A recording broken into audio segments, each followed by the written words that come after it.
Before we jump into this episode, I want to remind you that while Caitlin and Sophia are dietitians, we're not your dietitians. This means the information shared in the Food Freedom Fertility podcast is intended to entertain, educate, and inform. It is not a substitute for medical care. This information is not intended to diagnose, manage, or treat disease. Always consult with your doctor before making any changes.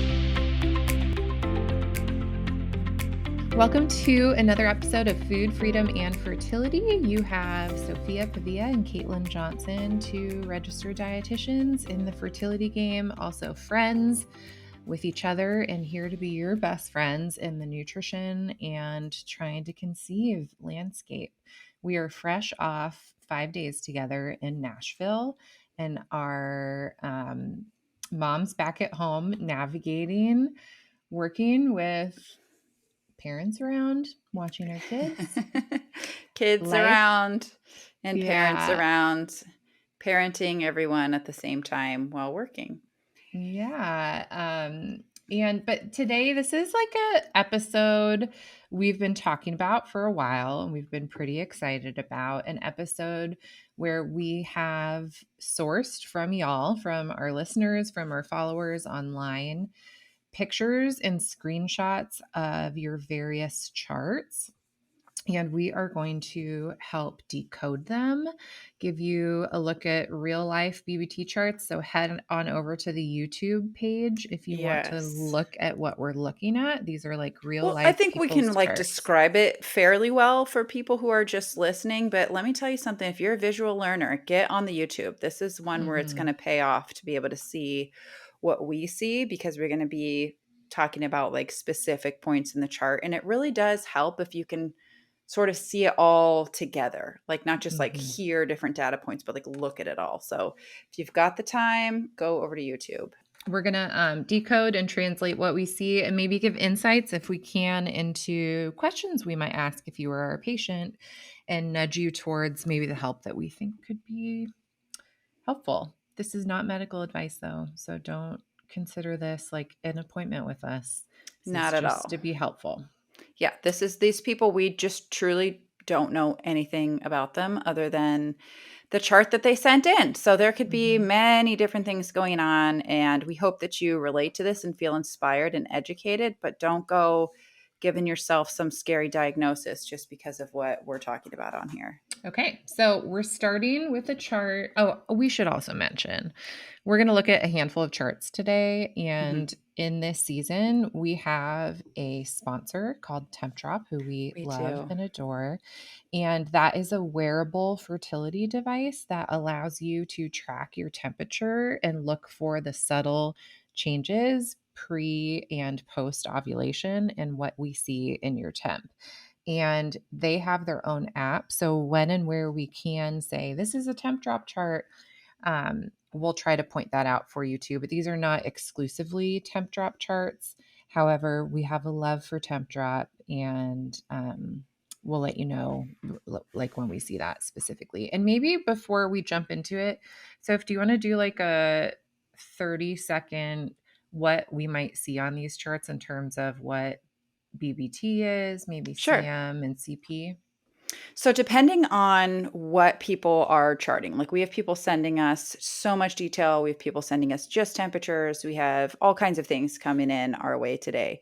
So we are going to be looking at 3 main biometrics, the biggest one being basal body temperature, which is why we are sponsored by TempDrop, because in our humble opinion on this podcast, it is the most user-friendly way to monitor your basal body temperature. We're going to see a few different apps here, people using various devices that have benefits and have some drawbacks. And we are sort of biased to TempDrop because we just think it is truly more accurate of a temperature. It doesn't mean that like the app and the interface and everything it measures and everything might be your favorite way, but it measures your temperature while you are asleep, which is what we consider a more true basal body temperature than waiting until you actually wake up, when your temperature has technically risen a bit from what would be your true basal body temperature. So we're going to be looking at basal body temperature. We're going to be looking at cervical mucus. So this is like when you wipe, what do you see? When you look in your panties, what do you see? What do you feel as you're wiping? Is it watery? Is it lotiony? Is it crumbly? Is it dry? Is it super slippery egg white? What are you seeing down there? And then a little less common, it's not really on every chart, but on some of them, you're going to see cervical position. So this is somebody that is actually taking her fingers and reaching it inside of her vagina and feeling what her cervix is feeling like that day. Is it high? Is it low? Is it soft? Is it firm? Is it open? Is it closed? And recording that information, because all those things come together to give you the most accurate picture of what your fertility is doing any given day, any given cycle.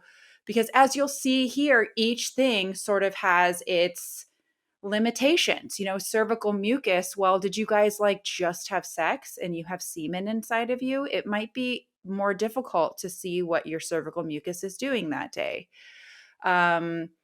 Basal body temperature, even, we talk about it as like the holy grail, but you'll see sometimes on these charts, there'll be a gal that had a couple glasses of wine and her temp was like really high that night, or was sick and was running a fever. And so her basal body temperature wasn't reliable.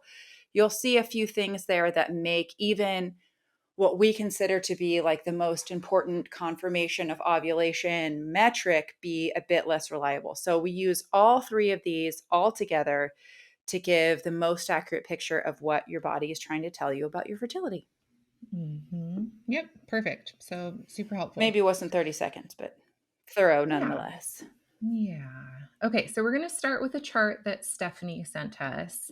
So this gal is using natural cycles, but it is a oral thermometer. So you put the thermometer in your mouth upon waking every day. And it can be great. I mean, they've done a lot of testing on this. It's even like FDA approved as an actual birth control method to prevent pregnancy. But some of the drawbacks are that you have to do it at the exact same time every day. You have to temp from the exact same place. So let's, like same place in your mouth. And you have to leave it in place for 5 minutes before you read your temperature reading. And that's something that a lot of people forget to do. They just like pop it in, turn it on, get the temp reading. It's not going to be as accurate. But assuming our gal did all of those things and does them all every single day at the exact same time, here we have her chart. Yeah. And hey, Soph's totally right. Natural Cycles is a BBT oral thermometer that connects to an app, but I was just Googling because I saw on their website that it syncs with wearables. So I was like, what wearables does it sync with? And it syncs with two of our least favorite options, the Oura Ring and the Apple Watch.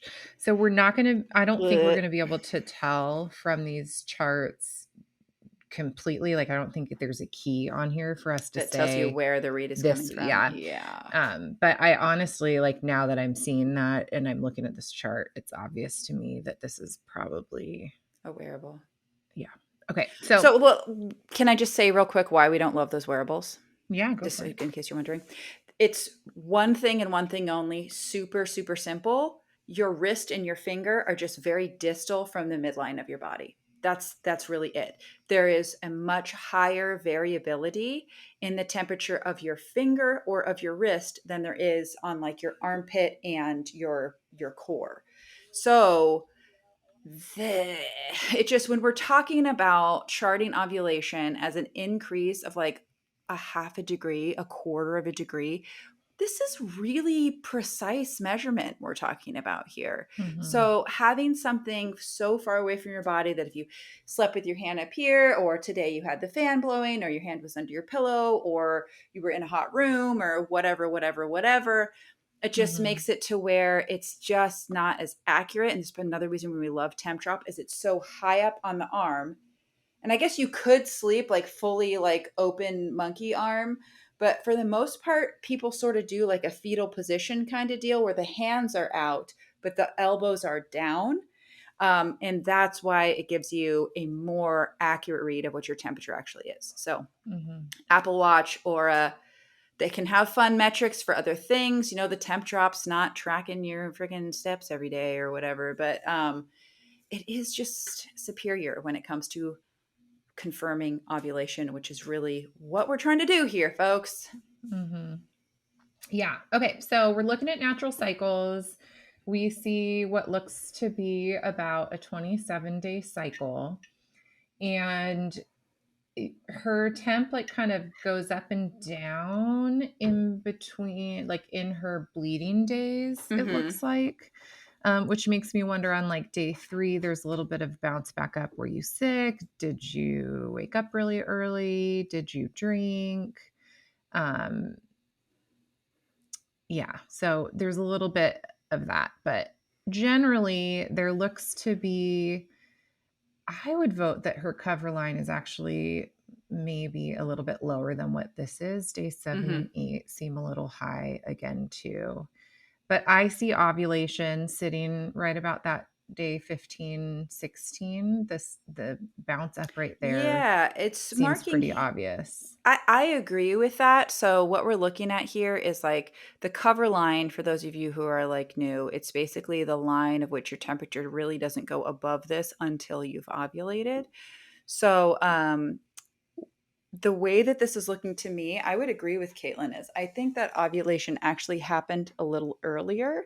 I would say it Mhm. happened on like day 15, whereas this is marking it as day 17. So unless there's other data that she put in here that we don't know, like she was seeing egg white cervical mucus that then just like dried right up, or like an Mhm. open cervical position that then shut and closed, or I don't know, like went and got a friggin' what is it, ultrasound and like saw the Mhm. follicle bursting open. Like, unless we did those things and can prove that ovulation was day 17, I actually think it's day 15. Yeah, I agree. And I think part of that too with this is there are some early follicular phase temps that are a little bit warmer than normal. Mm-hmm. And this could just be the variability. I'm not 100% sure. Did she say this? I use natural cycles, check my BBT. She doesn't tell us if she's using a wearable, but I wonder if that's part of what the not so obvious shifts are. But if she did ovulate on day 17 and she only had a 27-day cycle, you might be looking at this going, oh no, I have a luteal phase That's what this would issue. exactly. That's where my mind goes if we truly had a confirmed 100% ovulation on day 17 and a total of a 27-day cycle. You might be like, my periods are every 27 days. Like, I'm so regular. What could be Hmm. wrong with me? But a 10-day luteal phase is universally seen as too short. I mean, some people will say 10 is like right the cutoff. Like, if you're at 10, you're Hmm. okay. Anything less than Hmm. that is. But I really say anything less than 12, we're looking Hmm. at She's potentially right on the some, cusp there. And her yeah, temps don't go up a lot higher than said cover line, and they actually come back exactly. down. So is there Hmm. another luteal phase, something going on? And she has a fairly short bleed. Looks like she bled for like 3 days. So Maybe it's like a, 4. Yeah. maybe. I can't really tell, though this doesn't Yeah, really it's give hard to us like, tell. it just gives us odd Yeah. numbers. So I don't know. Like, the Yeah, it's hard period to looks like it say. stopped. I guess if we were to just look to scale, it would look like it stopped halfway between day 3 and day 4, I would say. Hmm.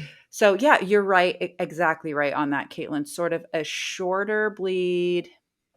I don't know how heavy it was. We don't have that information here. But if we were just to take this off face value, if you truly ovulated day 17, low temps throughout her luteal phase, short luteal phase followed by a short bleed, this to me looks like a gal who is maybe not eating enough, maybe overtraining, maybe overstressed. Oh, gosh, so many things. There could be some Hmm. unchecked inflammation, an illness that's like going on, bubbling beneath the surface. It's just sort of sucking the life from her fertility, just making things. This just to me doesn't look very robust. I guess that would Hmm. be the overall statement. This seems like sort of a weak cycle. And this is, not a dig at this gal. I'm sure she's this very strong, confident woman. But the cycle itself looks like it needs some support. I would say we're looking at here more like not enough hormones versus other cycles that we're going to look at where it's like Hmm. there's so much of everything that Yeah. that's I sort of mean, skewing it the other way. you're seeing kind of fingerprints of things. If you move forward to the next chart, Yeah, we don't let's go have to a the next full one. chart, but even here, the period days look, I mean, 3 tops. Yeah. Maybe started a little bit earlier than the first, but didn't even reach the third. Again, not a clear shift down in temps. So is this a BBT issue? Might be nice to tighten up whatever we're actually using for BBT. Yeah. Or if it's an oral temp, maybe we need to tighten up when you're taking your temp is something I would think about. And then it's not obvious to say for sure that ovulation happened by day 17 when the temps cut off. But you do see that she's tracking in this like supposed fertile window. They did have intercourse twice this month that got tracked. I didn't see that the month before. So that's great. I mean, that's Yeah, I don't know always if helpful, he's guys, if out you're of town or tracking. what the story is. I always, whenever somebody's not having much sex, my brain always goes to like, oh, well, he's on a work trip. He's out training somewhere because that's my life. Yeah, and it may be that some people just don't track outside of when they suspect they're fertile, but if you're doing this work and Totally. you're trying to conceive, I would say it's just worth tracking because you may be surprised that you thought you ovulated, but you didn't, and then you had sex again, and then you find out you did ovulate, and you're like, what day did we have sex? It's just nice to do that. I was going to say, kind of help yourself live within reality as well. Like actually Mhm. having things written down when we start telling ourselves these sort of negative, sad sack stories, like, oh, all we do is have sex. We just do it every day. And then you look and you're like, okay, well, we did it 3 times this cycle. So maybe I sort of need to break that narrative that I'm telling myself that I'm like so oppressed because all I do is this all the time. And in reality, not really. So it can kind Mhm. of help with living in actual reality of like what are your habits and behaviors actually doing? Because sometimes, I know this is going to sound crazy to you ladies, sometimes Caitlin and I have both seen this. It's like a matter of timing. Mhm. And sometimes it's like Absolutely. you have this narrative in your head that like we're humping day and night. How could I not be pregnant? But then when we look at the actual data, we're like, well, yeah, you guys do it like twice a day for like 3 days in a row, not even really at the right time. And then you're so exhausted, you don't touch each other for another 12 days. Mhm. And that's really not helping anyone. Mhm. Okay. Stephanie, thanks for sending your charts in. We love helping you out, so I hope you got something out of it. We are taking a break from the episode, and I want to chat with you a little bit about Fertility Cloud.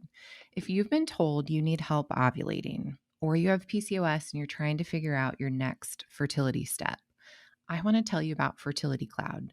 They make fertility care simple, transparent, and affordable, especially when it comes to ovulation stimulation and ovulation induction treatments.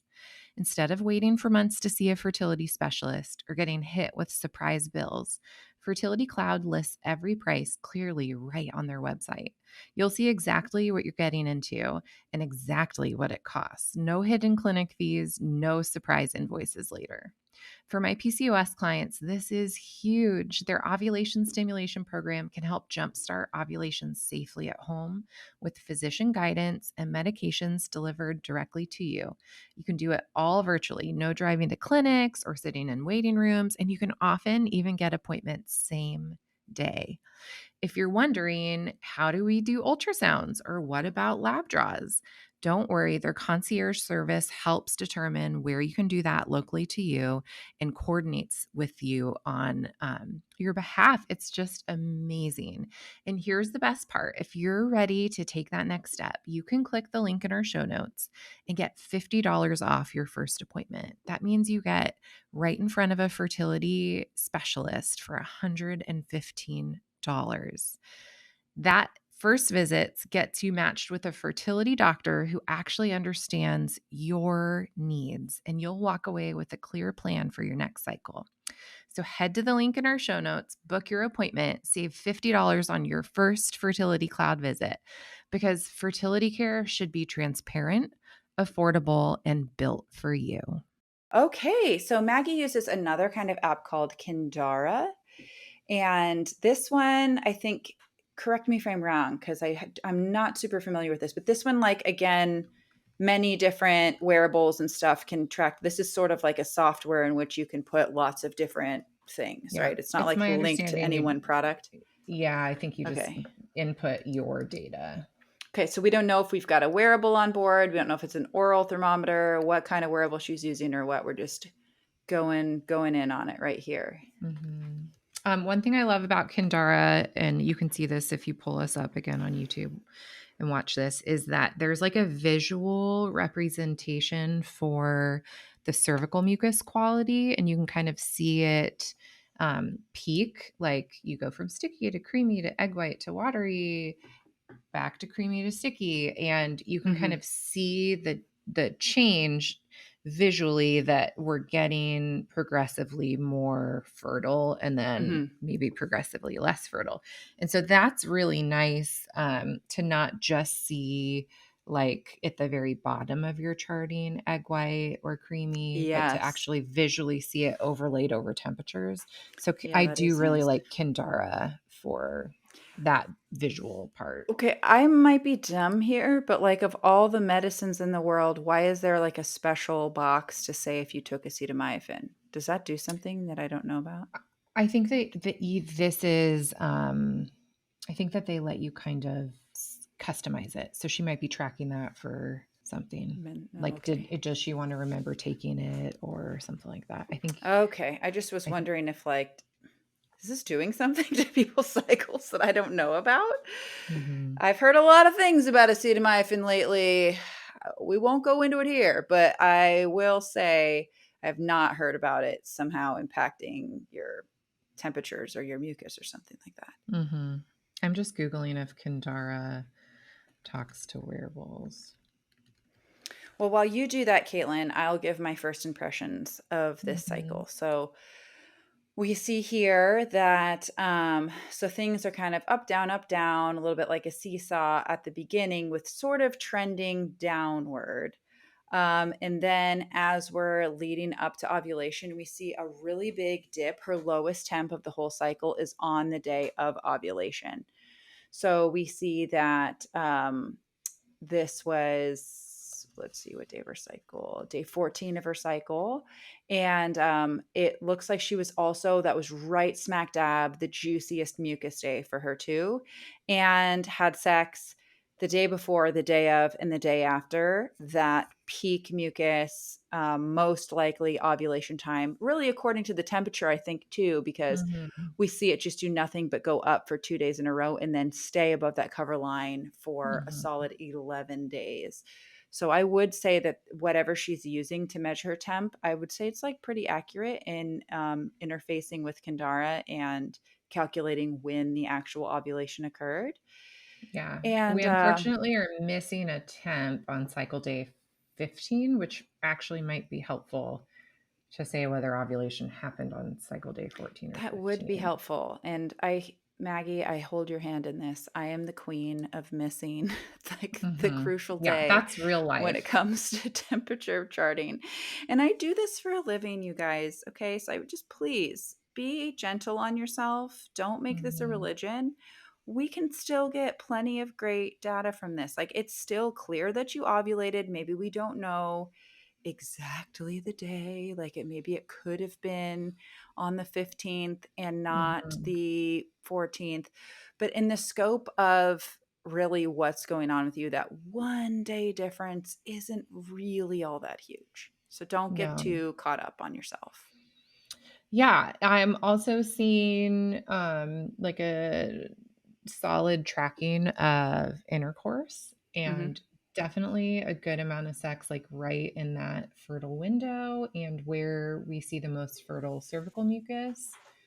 So, like on this chart, she sent us 3 charts. So let's scoot forward to the next And I want to one. say also, Maggie, you get extra snaps here too, because we do see sex 3 times in the luteal phase, which is sex just for fun, just for romance, just for connection.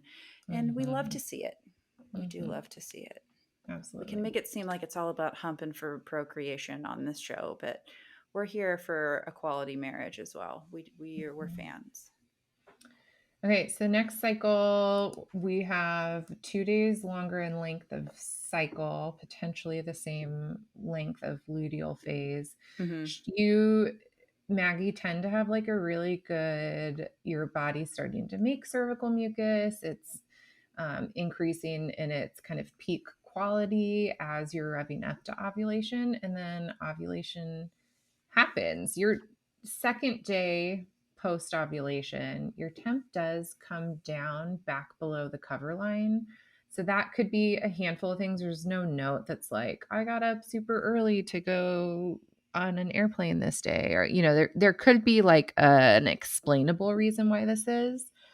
But generally, we would not want to see that. We'd want to see it come up and stay up. But then we see cervical mucus again and the temp pop back up again. And so, it's not like that peak cervical mucus, but that also could explain the temp. It might have been that Mm-hmm. you didn't create really solid progesterone right out the gate and still had a reasonable level of estrogen that usually kind of dips once progesterone hits the scene before it goes up again. So it Mm-hmm. could be explainable, but something else may have been going on. It could be, and it could also be, sometimes we see this, I don't want to scare you, indicative of a luteinizing unruptured follicle. This sometimes happens. I don't know if you see this much in your practice, Caitlin, but when we see like temperature up, down, and then questionable mucus right afterwards, it's like everything was ovulating, but the egg just didn't quite go until 2 days later. Now it actually made it out, and this is like truly becoming a true follicle at this point. And it's worth noting because usually when that happens, by the time the egg comes out, she's a little worse for the wear.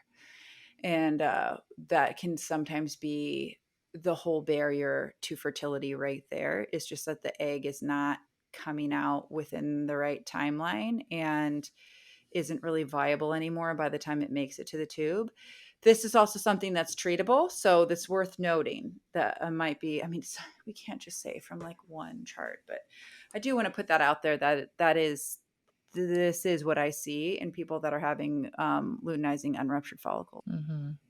And it doesn't seem to be what happened every month, and you don't have to have a luteinized unruptured follicle every month either. Like it can No. happen and then not happen.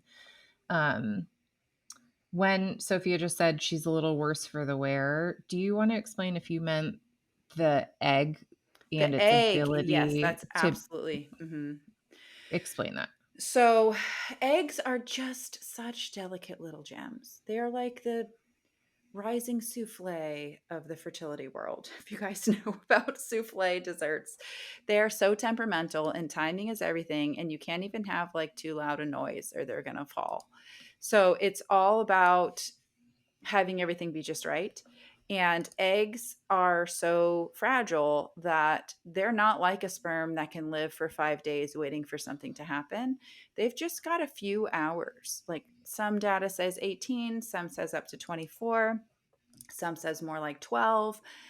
Like once the egg has been fully matured and comes out of her little den of perfect follicular fluid, just being bathed in all these beautiful hormones and antioxidants and inositols and everything else, once she's like out in the cold hard world of your fallopian tube, she ages rapidly. And so if that is sort of happening, sort of not, like not really making it out of the follicle, but the follicle kind of thinks she did make it out, and there's just this sort of weird limbo, often the egg is not doing so well by the time it actually does make it out of the follicle, because they are just so short-lived. They're like the flash in the pan of fertility. Is that Yeah. what you're hoping for me to say? Yeah. Because I think you Okay. could also be wondering, is the follicle itself that's becoming the corpus luteum worse for wear, which is also true. It is, they are go hand in hand. They really, Mm-hmm. really do. So most of the time, if we're having an egg quality issue, we're having an ovarian health issue, we're having a follicle health issue. This is why so much of the time people are like, well, I'm on progesterone for my short luteal phase, for my weak luteal phase, and I'm still not pregnant. Well, it's because the issue that was causing the low progesterone hasn't been addressed. Sometimes low progesterone is the issue in and of itself. Sometimes the egg is all right. The ovary just once the egg leaves tries to, wrap it up and get moving just way too quickly. That is possible. But what's most common is that there was a hitch in the giddy up right from the jump, and that as this egg was developing, there just wasn't enough of whatever she needed, and or too much of the things that bother the egg, and well, Miss Diva just couldn't pull it off. And so not only is she not available to really make a healthy baby, but the follicle she left behind is also sort of limping along. It usually goes hand in hand. Okay. Cool. Her third chart looks beautiful. It's, though, a much shorter cycle, which you ovulated earlier in, Maggie.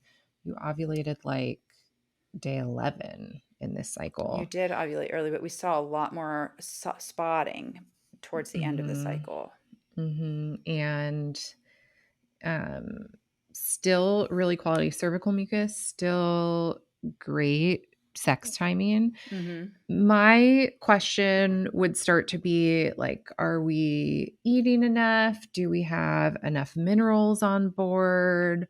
Are we doing a really high quality prenatal? Are you getting enough vitamin A?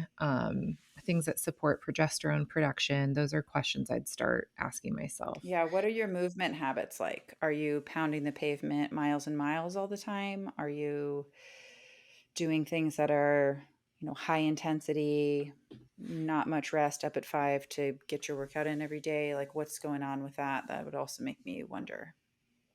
Yes. Okay, Maggie, thanks for sending us your charts. We're going to take a break from this episode to hear about one of our sponsors. You've probably heard me say this before, but preparing your body for pregnancy is not just about you. It's about both of you. Fertility is truly a team effort, and that's why I love the Fullwell Fertility Trio for Two. Fullwell was founded by a fellow registered dietitian and fertility expert, Ayla Barmer, and this bundle was designed to support both partners in the months leading up to conception. It combines their top-rated prenatal vitamin, omega-3 fish oil, and a fertility booster supplement that covers things like CoQ10, N-acetylcysteine, alpha-lipoic acid, and organic ashwagandha root extract. The nutrients here support overall egg quality, sperm health, fertility, and even your stress resilience. If your partner's semen analysis looks normal, or if it's suboptimal and we need to improve things, nutrition plays a key role for things like sperm motility, count, and DNA quality. For women, these same nutrients help with ovulation, egg development, and healthy hormone balance, not to mention mitochondrial support, which is a huge piece of how your gametes mature and get ready to be that queen egg or that king sperm that make it to combining to form an embryo.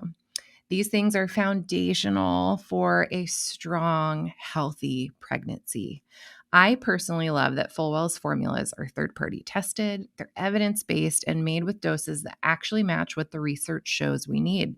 No fluff, no underdosing.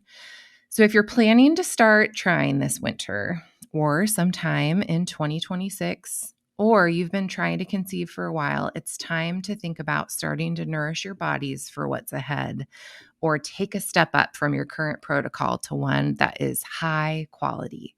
Head to fullwellfertility.com and use the code FFF20 for 20% off your order. That's FFF20 at checkout. I'll drop the link in the show notes for this specific fertility trio bundle and for Fullwell, along with this code FFF20. Give yourself and your future family the best foundation with Fullwell's Fertility Trio for Two. Hi, Caitlin and Sophia. I'd love to have my chart and cycle info reviewed. If you're looking to review a medicated cycle, here is mine. I use Creighton method with my NaproDoc. I also have and take my BBT imperfectly every day and LH strips as well. I have an ultrasound report and Peak +7 labs too. This cycle I'm sending you ended yesterday, but I took tamoxifen 10 milligrams first time, cycle days 3 through 7, It's like an alternative to letrozole or Mm-hmm. Clomid.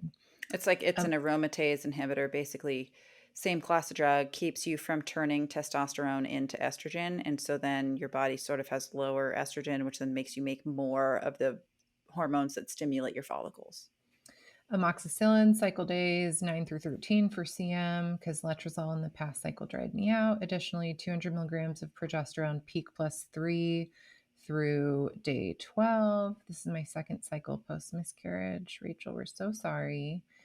Additionally, my estradiol was low in pregnancy and my first cycle post miscarriage, which was suspected from letrozole. I've never had low estradiol before. I took a DHEA supplement. That's interesting. For estradiol, and my testosterone labs are a result from it. Not sure if you want this info, but I'm diagnosed with endo stage 1-2 excised in October 2024. Fibroid removed then too. She's your sister in fertility, as well as PCOS and Hashimoto's thyroiditis hypothyroidism. Your sister in fertility. Mm-hmm. A sister to all. In all the ways we wish you weren't our sister, Rachel. Yes.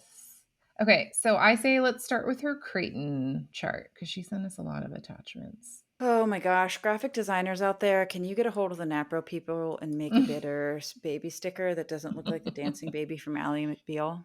We would love you for exactly it. what it looks like. It does. I've been around babies all my life. I've never seen one do that. Yeah, I'm not going to pretend that I'm a Creighton trained everything. I have like the big points of Creighton. Yeah. But essentially on cycle day 8 through 11 was the most peak cervical mucus. Yes. Mhm. White. Yeah, I is think what we're you want. calling peak day 11 here is what this looks like to me. Mm-hmm. And then days 12, 13, and 14 are like declining peak. And then obvious dry out. And so peak plus 3 is we hope you've ovulated by this point, which this is a 25-day cycle and peak happened on day 11. So that oftentimes is where that peak day, like your most peak mucus, is where NAPRO doctors are going to base everything off of. Like, let's do labs based on peak. They're not typically also looking at temps. So that was her peak day was July 1st. So I'm going to pull up her BBT temps and see if I can figure the correlation out there. So this is sort of hard because this is in like a list. It's not in a graph. Yeah, it's not graphed for us, but I can see some obvious things. So day 1 through like day 8, I can see we're floating in the high 97s. So this is obviously an oral temp. Usually wearables are a little bit lower, but this is her thyroid is well treated if her pre-ovulation is in the high 97s. Once you get to like June 30th, 97.5, July 1st, peak day, 97.67. And then we don't have July 2nd, but July 3rd, we're up above 98. And then I think we stay above 98. Let me just double check. Yeah, then we stay above 98. So again, can't say for sure on what day you ovulated, missing like kind of one of those crucial days, day 12, which you were below your cover line before that and above your cover line after that. So I'm not sure if you ovulated on day 12 of your cycle or day 11 of your cycle, but your peak is definitely like right in that window. Yeah, and then looking at the strips, she sent us pictures of her ovulation tests. I am not good at this. It all looks the same to me. I'm sorry. Well, you can see, look at cycle day 11. She tested a bunch of times in cycle day 11. And look how much stronger 1134 and 220 are compared to cycle day 12. See how they're a lot less? I do see that. She's using Premom to take pictures of these. And I also just find pictures of these lines hard on the other hand because like the lighting's always different, right? Like The lighting's always different. Are we taking it at exactly 4 minutes post dip or 5 or 6? Is it drying? Is it not? Like when is it still sort of wet? Is it early? I hear It's, that, as but someone when you're who's like a comparing, constant line squinter, it is too much. But I don't blame you at all, Rachel, for wanting to use these. This is a deficit within my own self as a practitioner. looking at these, I can definitely tell cycle day 11 and cycle day 12 are your strongest LH peaks. So that's obvious. And if we're just using this from a perspective of cycle health, or at least response to medication, that makes sense with where we're seeing your peak cervical mucus and where we're seeing your temps rise. So I don't know, that all correlates in that sense. When we're looking else at the temps, she says? we see this was what, a 25-day cycle? Is that what we're looking at here? Yeah. Okay, and so are we assuming that a period came? Yeah. So this is the end of Okay. the cycle, cycle day 25. So it goes So 25 and then to my 1 best guess obviously. is that she ovulated between the 11th and the 12th, is what I would say, somewhere in there or early on the 12th. So if we count the 12th as a post-luteal day, we have 1, 2, 3, 4, 5, 6, 7, 8, 9, 10, 11, 12, 13. We have 14-day luteal phase. So she has a 13 to 14-day luteal phase, a strong LH, quality cervical mucus. What I don't see, and maybe is this my own deficit in reading Creighton model, but is the I intercourse on description? I'm trying to see, did they have sex in these windows? I feel like isn't that what the baby is? No, the baby's just them saying I saw this peak cervical mucus, and when they put that white sticker with a baby, it means do the baby dance. Go Okay, have it's not sex. saying we did it. It's saying that No, I you think the should do it. intercourse must be under that The description I, where it the says uppercase I. I. Yeah, okay. Yeah. Yeah, well, you certainly gave us a lot of information, Rachel. We applaud your diligence, if nothing else. I don't know. I guess I feel a little insecure looking at this because, I mean, tell me not, Caitlin. This all looks good. Like, why? I don't get why, if you're consistently having cycles like this Well, they're playing robust. with it. No, I mean, this was her first tamoxifen cycle. They're playing around because the last cycle letrozole dried her out. Before Mm-hmm. that, they had a miscarriage where her estradiol was low. Seems like they're covering for it now with progesterone. I would be asking questions on what we could do naturally for egg quality, but you certainly have a complicated enough picture with PCOS, Oh, Hashimoto's, yeah, girl. endo. You have a lot obviously going on. But from an encouraging perspective, and we're not following back up to hear like maybe the next cycle these people got pregnant and we Lord, don't may know it that. be. Rachel, we pray that you are with child at this very moment. But her TSH is 1.22. I mean, it sounds to me like you've got really great care, that they're covering a lot of the bases and also being incredibly creative in terms of responses to letrozole dried you out. Okay, let's try tamoxifen. In other perspectives, oftentimes those things didn't work and you just get pushed to IUI next. So I think Sophia said it great. You're doing the things. I would love to know if you did conceive, Rachel, yet. And if you haven't worked with a dietitian and you're still doing this kind of intensive thing, maybe booking an appointment with Sophia or myself to just check in on your diet and if there's anything we can support you with. But your chart looks pretty healthy and you're doing a great job charting. You're doing a great job. You really are. Yeah, I don't have any big mind blowers for you, Rachel. Here's a temp drop. Yeah, here we go. Is this the right time in our episode for a temp job commercial too? It would be perfect. Let's do her. Okay, here's here's more about why we love Temp Drop, and then we will look at this Temp Drop chart. Hey, podcast listener, we are taking a break from this episode to talk about our sponsor for this season, and that is, of course, Temp Drop. It has been no secret on this podcast for many years that Caitlin and I love Temp Drop, specifically because it measures your basal body temperature while you are still sleeping. This is so key to anybody who is, one, like me, and forgets to take their temperature in the morning, and two, who wakes up at inconsistent times. When you are manually using a basal body temperature thermometer, like one that you'd find at the drugstore or buy online, you have to take your temperature at the exact same time every morning. This is great if you have a really predictable schedule and you always know what you're up to. You wake up at the same time every day without fail. This is not great for those of us who maybe are trying for a second or a third baby and are already waking up in the night with our existing children. And so when exactly was our temperature the lowest and which one are we counting as our wake up? This is also not great if you are a shift worker or if your schedule shifts even slightly. I'm talking about a 15-minute difference in when you wake up is going to skew your basal body temperature. That is why we love the Temp Drop on this podcast.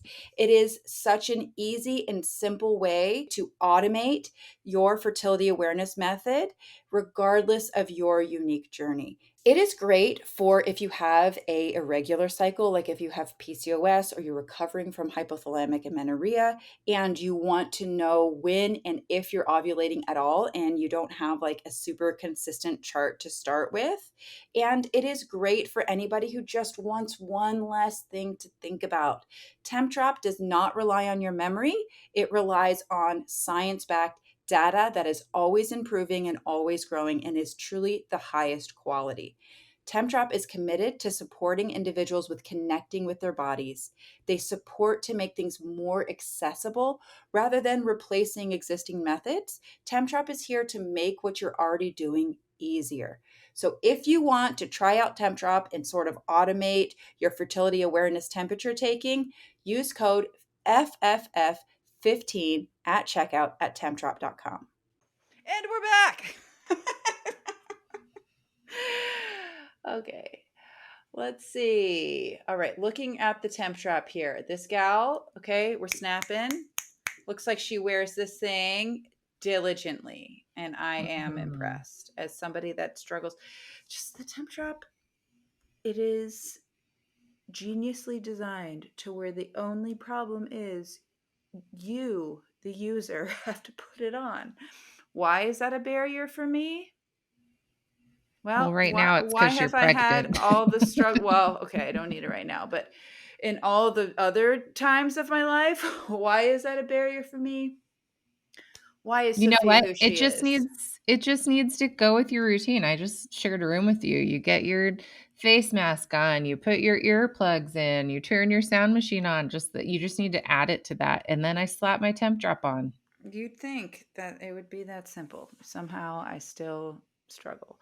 But yes, that is, you got to put it on. And this girl puts it on. So, amen, Shannon. We love you here.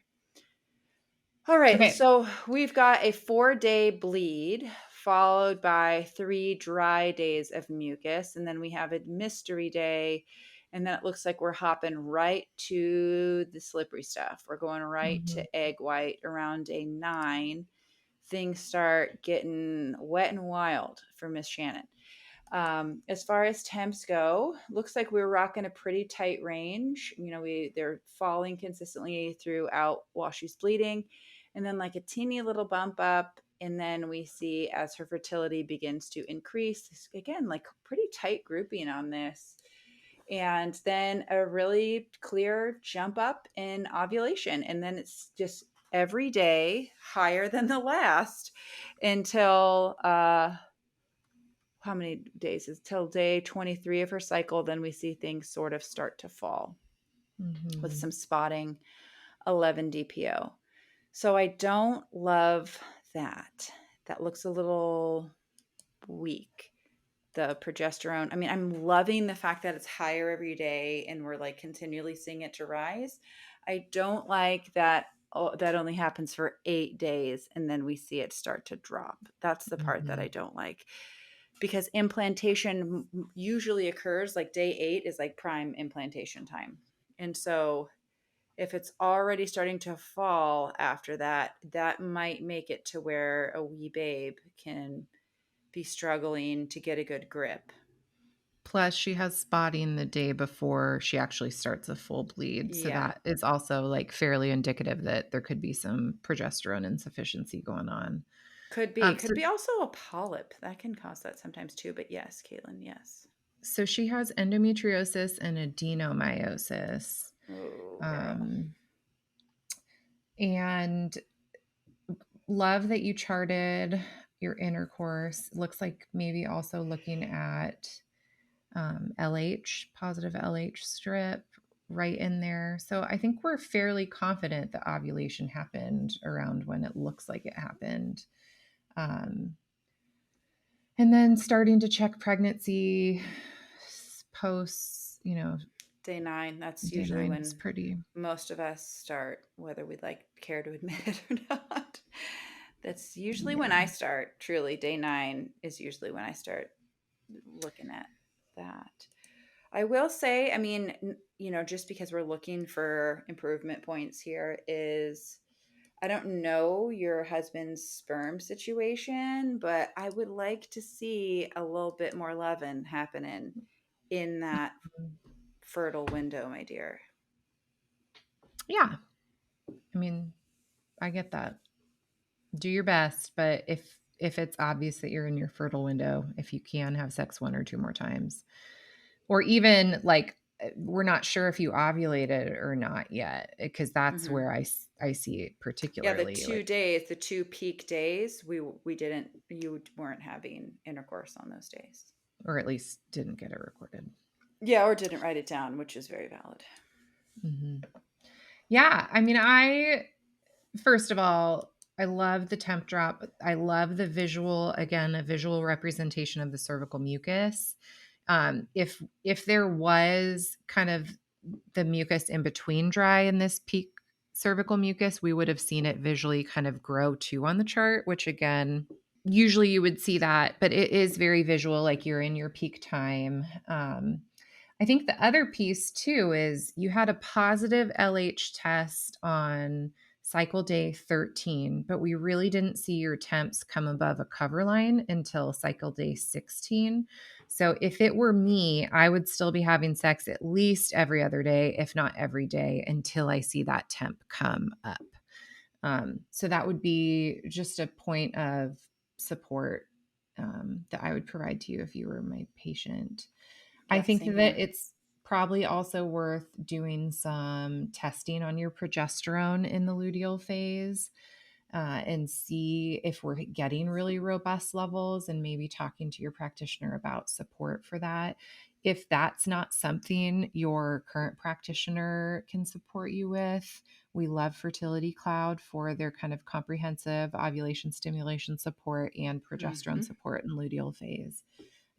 So they're obviously a sponsor of this episode too, but they can help you with this, and they can also help you order the tests if you don't have a provider that can test you. I see that you're in Philly, and I do know some great NAPRO doctors in Pennsylvania too. So if you are looking for more support like that, that could be available as well. But thank you for sending your chart in. Yeah, let's do Emily. Read Your Okay. Body. Read Your Body is one of the charts that does sync with temp drop. So there's potential that this could be a temp drop user. Yes, and I would say very, very consistent here, Emily. You are a star. In my how thorough. Okay, I'm going to need to zoom in on this baby a little bit here. Okay, so I'm going to give us context. Responding to Sophia's stories, I'm attaching my last month's chart, cycle 9, and my current chart, cycle 10. Current one is my pregnancy chart. I tested positive 9 days post ovulation. Yay, I'm pregnant. So feel free to choose either. I'm 21 months postpartum. These were my 5 and 6 cycles since my cycle returned. I had previously been diagnosed with PCOS, but have healed it naturally with diet and exercise. Thank you so much for all the valuable information you give every week. I'm so glad you're managing it I'm so so well. glad. Yeah, thank you for throwing in the M word there. And listen, we're not here to like judge your own personal experience. You're experiencing what you're experiencing. But Caitlin, could you just give us a little note on that phrase, cured it myself? Yeah. PCOS is a lifelong endocrine condition. I myself have had periods of time where it has felt like I don't have it anymore. But it's not something that goes away. It's not something that we know will go away completely, unless it was like God took it from you.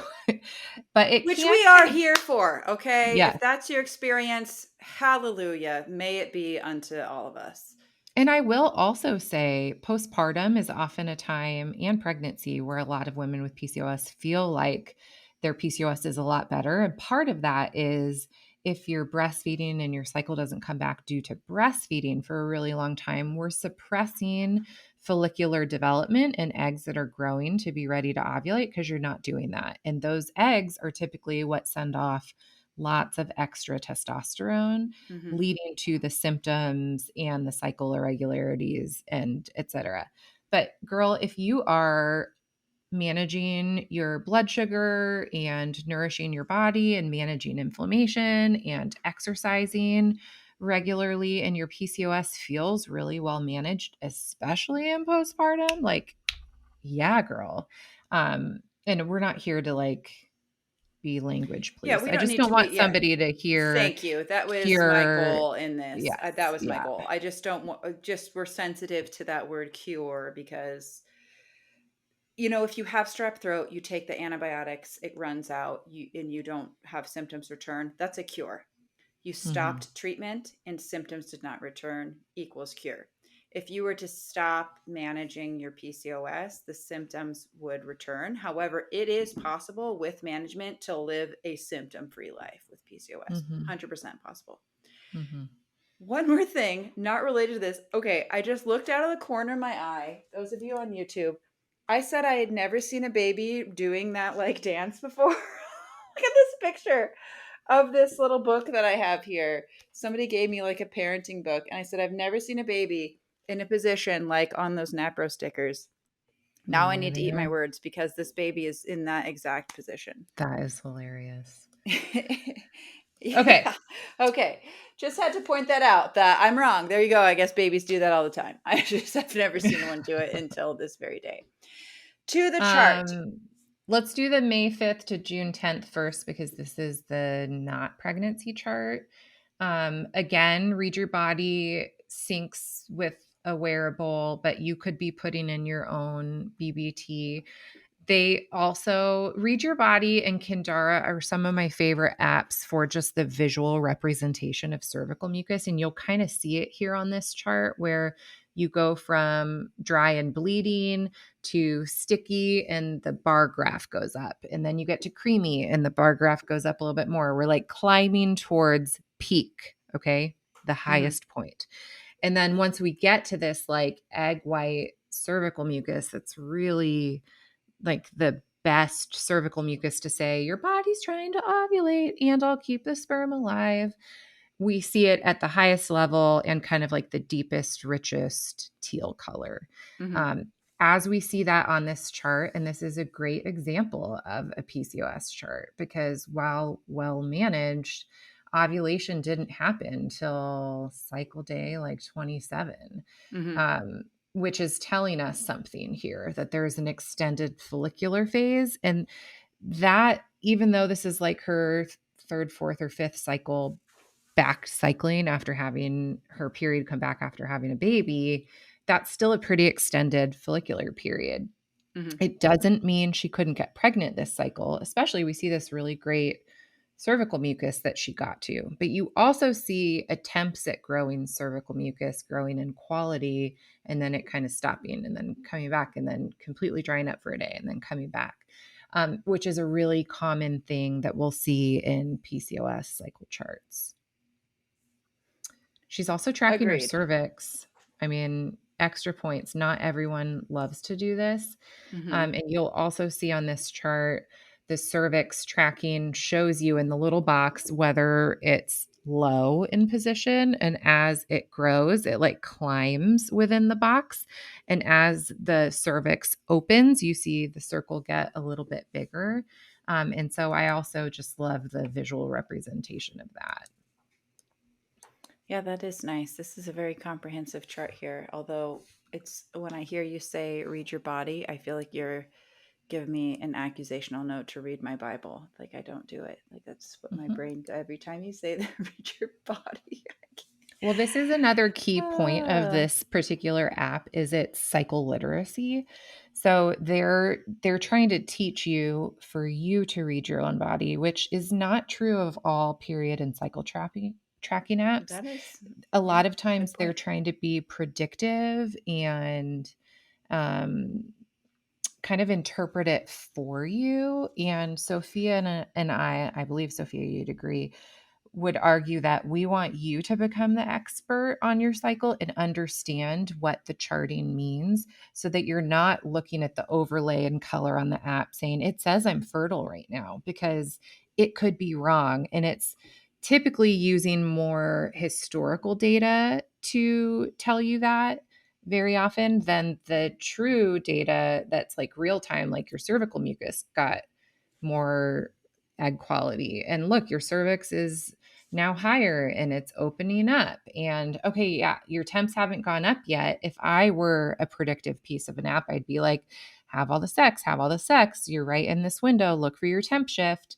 But I don't want an algorithm doing that for you. So yeah, I hear you. Read your Bible, maybe triggering, but I want you to read your body. I want you to read your body. Yeah, that's a really great point because sometimes, yeah, it's going off of like historical data and is telling you something that might not be the most accurate for your current day and situation, which, Mhm.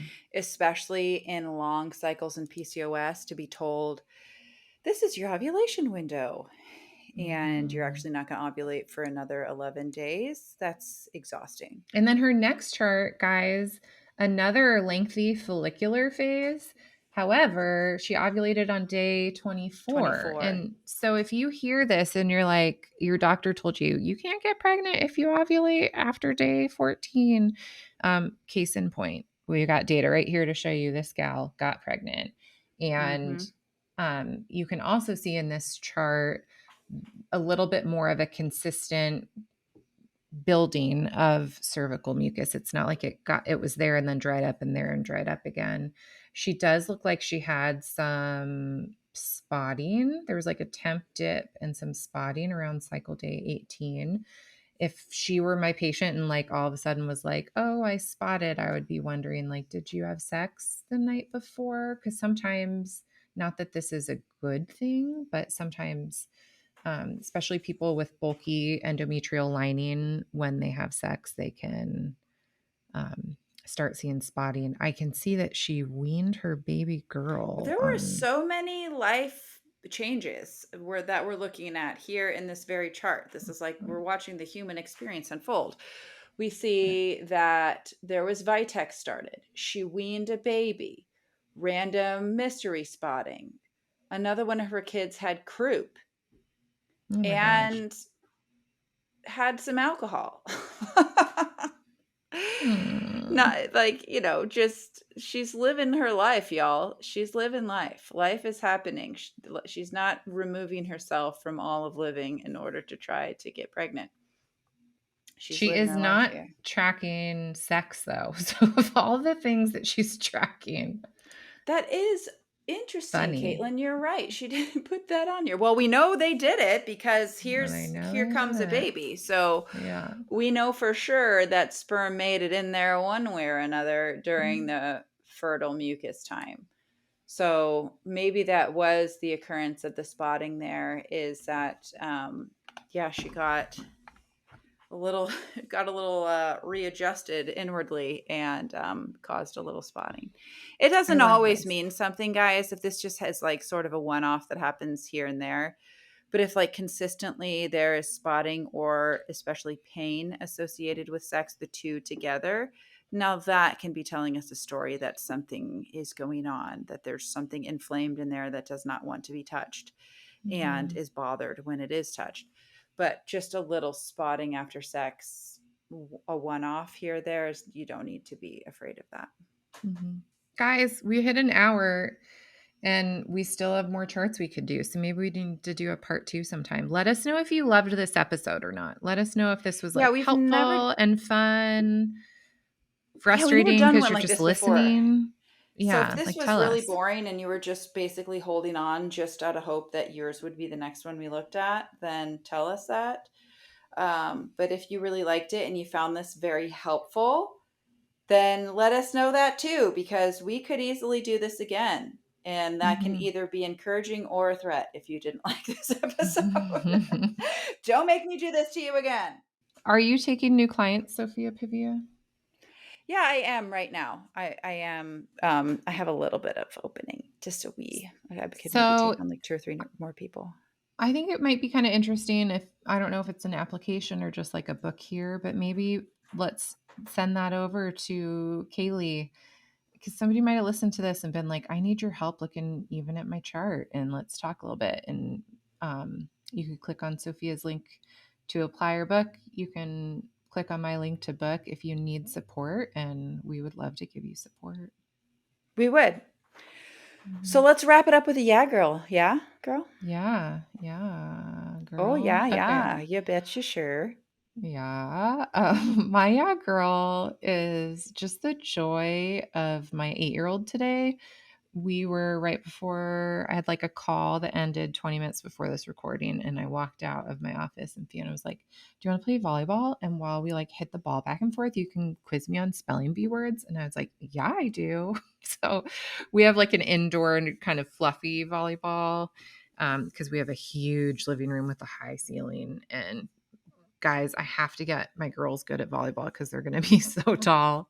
It's going Gonna to be their be. They've sport. they've arrived. Yeah. So I'm like, yeah, let's do it. So she placed second place in her class for the spelling bee. And a week from today, she's in the like school spelling bee.